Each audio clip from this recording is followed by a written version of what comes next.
पुढचा बघा, पुढचा ऑप्शन काय होता? 1857च्या उठावाचे मुख्य वैशिष्ट्य म्हणजे हिंदू मुस्लिमांचे एकदम करेक्ट आहे.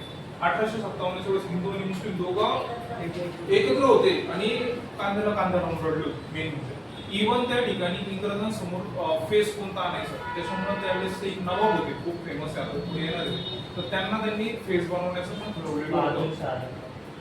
बहादूर शाह.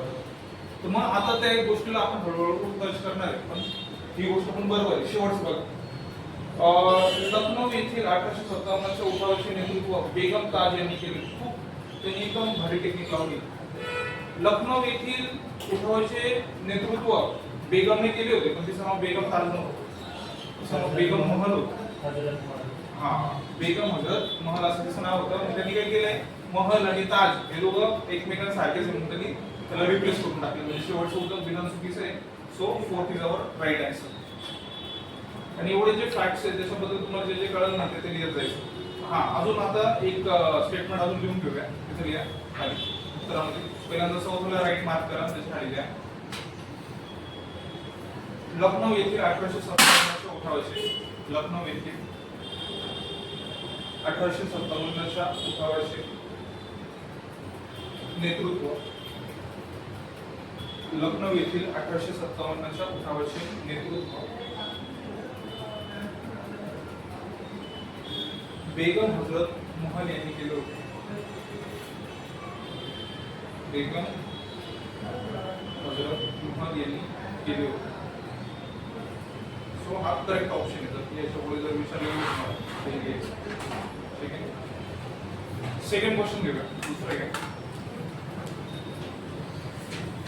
बेगम ताज यांनी कोणते उठाव? बेगम ताजच नाही, बेगम हजरत महलच त्यांनी रिप्लेस केले होते. सेकंड घ्या. ईस्ट इंडिया कंपनीच्या, सेकंड क्वेश्चन आहे, ईस्ट इंडिया कंपनीच्या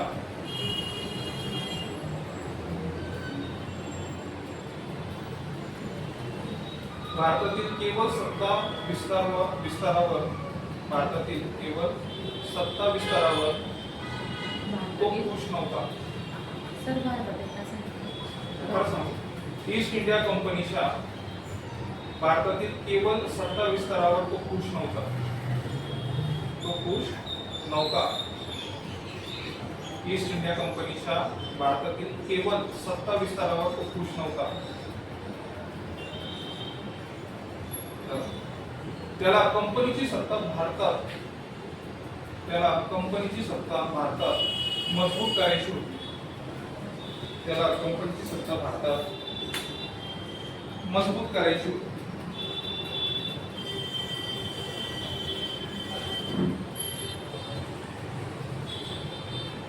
व त्यालाच आधुनिक भारताचा निर्माता म्हणून ओळखले जाते. व त्यालाच आधुनिक भारताचा निर्माता म्हणून ओळखले जाते.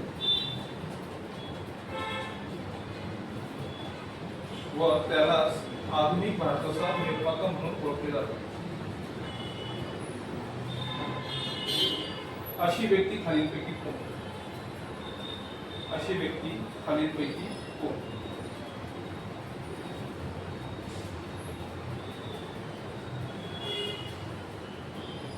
Number 1 Lord Wellesley.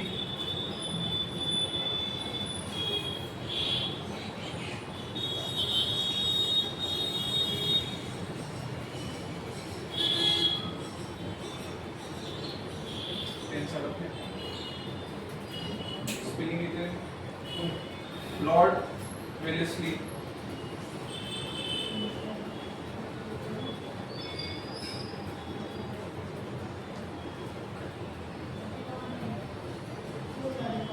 नंबर 2 घ्या.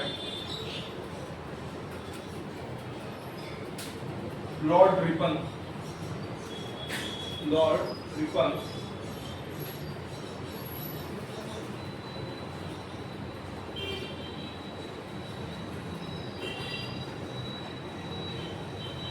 नंबर 3 घ्या. Lord Cornwallis.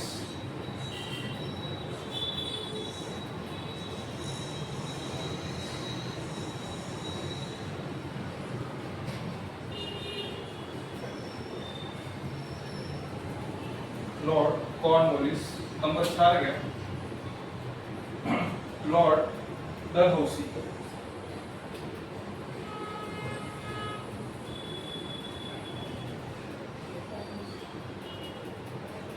दल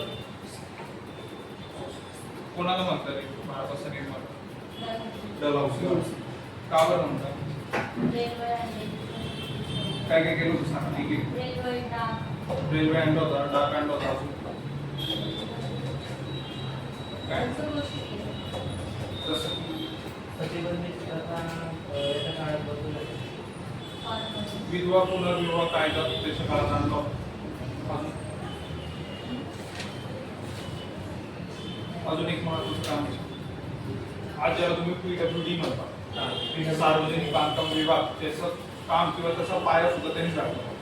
त्याच्यानंतर टेलिग्राफ लाईन ज्या टाकण्याचं काम आहे ते सुद्धा केलं होतं. टेलिग्राफ काय असं माहिती, आपल्याकडे आता जसं फोन चालतं पहिल्याच्या काळामध्ये टेलिग्राफ करायचं, तर त्याच्या लाईन्स सुरुवातीला टाकण्याचं काम डलहौसीने केलं होतं. त्याच्यानंतर चौथा सनदी कायदा जो आहे तो त्याच्या काळामध्ये बनला होता. पोस्ट ऑफिसचं काम केलं त्याचं बघितलं. रेल्वे आणि रेल्वे कोणत्या कोणत्या वेळेस आणलं? 1800. तारीख काय? 16 एप्रिल 1853. कोणत्या ठिकाणी कुठून ते कुठपर्यंत? चला मग आता पटापट त्या ठिकाणी प्रत्येकाची कामं लिहून घेऊया. पहिल्यांदा सुरुवातीला सिक्वेन्स वाईज लिहायचं, कार्यकाळ लिहायचा, त्यांची कामं लिहायची, कशासाठी ओळखले जातात. पहिल्यांदा घ्यायचं 1 नंबरला लॉर्ड वेलेस्ली. Lord Wellesley